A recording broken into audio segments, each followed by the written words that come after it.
জন Wick versus Jason Bourne versus James Bond. তিনজন most lethal man একটা বদ্ধ ঘরে ফাইট করলে কে জিতবে? জন উইক যে ক্যারেক্টারের কথা বলতে গেলে একটা টার্মই মাথায় আসে, ইনসেনলি ব্রুটাল। এই মানুষটা একটা পেন্সিল দিয়ে তিনজনকে মেরে ফেলেছে। হ্যাঁ, আপনি ঠিক শুনছেন, with the pencil. Jason born হলো CIA এর সবচেয়ে মারাত্মক সৃষ্টি। ড্রেডস্টোন প্রোগ্রাম তাকে বানিয়েছে নিখুঁত কিলিং মেশিন।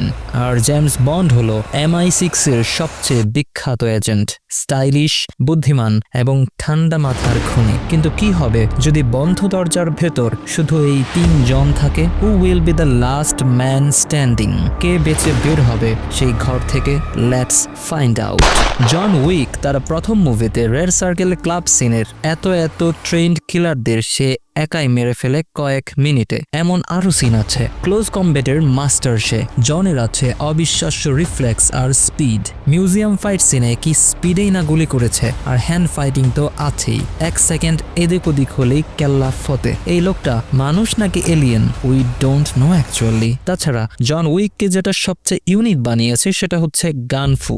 গানফু হলো ক্লোজ রেঞ্জে বন্দুকযুদ্ধ ও মার্শাল আর্টের মিশ্রণ, যেটাতে উইক সেরা। পুরো মুভিতে বন্দুক বাদেও উইক মোটামুটি ভাবে এই অস্ত্রগুলো ব্যবহার করেছে। এর মধ্যে পেন্সিল কিলিং সিন তো একেবারে আইকনিক। অন্যদিকে বর্নের তাৎক্ষণিক পরিবেশ বিশ্লেষণ ক্ষমতা অসাধারণ। মস্কো চেজ সিনে সে গাড়ি চালাতে চালাতে কিভাবে রাস্তার প্রতিটা মোড়ে প্রতিটা গলি মাপ করে ফেলে দেখেছেন নিশ্চয়ই। উইকের মতো সেও যে কোনো জিনিসকে অস্ত্র বানাতে পারে, কোনো ক্ষেত্রে উইকের চেয়েও বেশি। একটা পেন দিয়ে একজন ট্রেন্ড কিলারকে প্রায় মেরেই ফেলেছিল। ম্যাগাজিন রোল করে ছুরির সাথে ফাইট করে। বর্নের fighting style Filipino martial art, Kali, ব্রুসলির জিতকুণ্ড আর ক্রেভ মাগার মিশ্রণ। এরপর আসে MI6 এর সবচেয়ে দুর্ধর্ষ এজেন্ট 007 জেমস বন্ড, যে সব ধরনের অস্ত্র চালাতে পারে, স্নাইপার থেকে এক্সপ্লোসিভ সবকিছু। অসাধারণ চার্ম আর ম্যানিপুলেশন ক্ষমতা। ম্যানিপুলেশনের মাধ্যমে পোকার গেম জিতে নিয়েছিল, দেখেছেন নিশ্চয়ই। তাকে হাইটেক গ্যাজেট ছাড়া কল্পনাই করা যায় না। তাই বলি কি সে হ্যান্ড টু হ্যান্ড কম্বেটে পিছিয়ে? একদমই না। টেয়ারওয়েল ফাইট সিন, স্কাইফলের সাংহাই ভবনে হিটম্যানের সাথে লড়াই, সবকিছুই দুর্দান্ত। কিন্তু কিছু দুর্বলতাও আছে। সে অতিরিক্ত আত্মবিশ্বাসী। স্কাইফলে সিলভা তাকে ধরে ফেলেছিল কারণ বন্ড ভেবেছিল সে সবকিছু কন্ট্রোল করতে।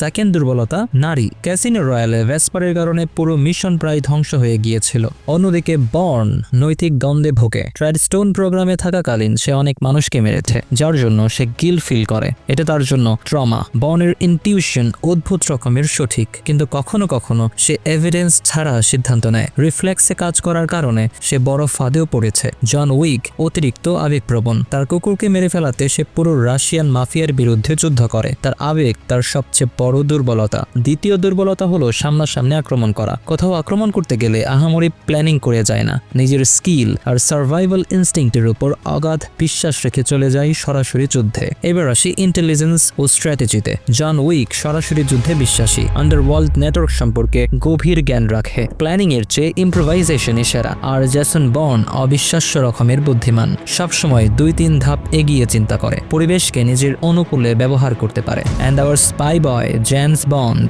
স্পাইক্রাফটের মাস্টার। ম্যানিপুলেশন আর ইনফিলট্রেশনের সেরা। এটাতে কেউ তাকে হারাতে পারবে না। গ্লোবাল লেভেলের কমপ্লেক্স প্ল্যান বানাতে পারে। সোশ্যাল ইঞ্জিনিয়ারিং এর এক্সপার্ট এই বান্দা। আরেকটা ক্যাটাগরি বাকি, এরপরই চলে যাব ফাইনাল ভার্ডিক্টে, সার্ভাইভাল ইনস্টিংক্ট। জন উইক 3টা মুভিতে গুলিবিদ্ধ হয়েছে, ছুরিকাহত হয়েছে, গাড়ি চাপা পড়েছে, তবু ফিরে আসে। ব্যথা উপেক্ষা করার প্রবল ক্ষমতা আছে। রিভেঞ্জ তাকে বাঁচিয়ে রাখে। অন্যদিকে জেসন বর্ন 3 তলা থেকে পড়েও বেঁচে যায়। গুলি লাগার পরেও নিজের রিফ্লেক্সের মাধ্যমে সাঁতরে পালিয়েছে। আর জেমস বন্ড পানির নিচ থেকে, প্লেন থেকে, সব জায়গা থেকে সার্ভাইভ করেছে। শারীরিক ফিটনেস অসাধারণ। Now it comes, who will win? খোলা মাঠে সরাসরি যুদ্ধের জন উইকের অ্যাগ্রেসিভ স্টাইল প্রাণঘাতী হবে। শহরের ভিড়ের মধ্যে আক্রমণ হলে জেসন বর্নের সুবিধা বেশি। যে কোনো মুহূর্তে যে কোনো জায়গা থেকে আক্রমণ করতে পারে। আর যদি হাইটেক ফেসিলিটিস দেয়া হয়, জেমস বন্ড অপ্রতিদ্বন্দ্বী। কিন্তু কি হবে যদি একটা বদ্ধ ঘরে নো রুল, নো ওয়েপন্স থাকে, শুধু হ্যান্ড টু হ্যান্ড কমব্যাট? প্রথমে বাদ যাবে জেমস বন্ড। কেন? কারণ বন্ড একজন স্পাই, যোদ্ধা নয়। জন উইক এবং জেসন বন্ড যখন পুরো শক্তিতে লড়াই করছে, বন্ড তাদের সাথে তাল মিলাতে পারবে না। হ্যাঁ, সে বুদ্ধিমান এবং গ্যাজেট আছে, কিন্তু এই দুইজন assassin, pure pure killing machine. এবার final showdown, John Wick versus Jason Bourne. এটা হবে মহাকাব্যিক। দুইজনই সমান দক্ষ, সমান প্রাণঘাতী। জন উইক আক্রমণ করবে পূর্ণ শক্তিতে, বর্ন ডিফেন্ড করবে এবং কাউন্টার অ্যাটাকের সুযোগ খুঁজবে। উইক শক্তিতে এগিয়ে, বর্ন বুদ্ধিতে এগিয়ে। উইকের চেয়ে বর্ন টেকনিকে এগিয়ে, যদিও জন উইক ব্রুটাল বেশি। বর্নের ফাইটিং স্কিল অনেক বেশি ডেভেলপড, সেদিক থেকে বর্নের জিতার সম্ভাবনা বেড়ে যায়। এখানেই শেষ? না, John Wick is a monster, Baba Yaga. Jason born যদি 1 সেকেন্ডের জন্য অসতর্ক হয়ে যায়, মনে রাখতে হবে জনের ক্ষিপ্রতা অসাধারণ লেভেলের, and John Wick never misses twice. Am I right? সেটা না হয় কমেন্ট বক্সে বলুন।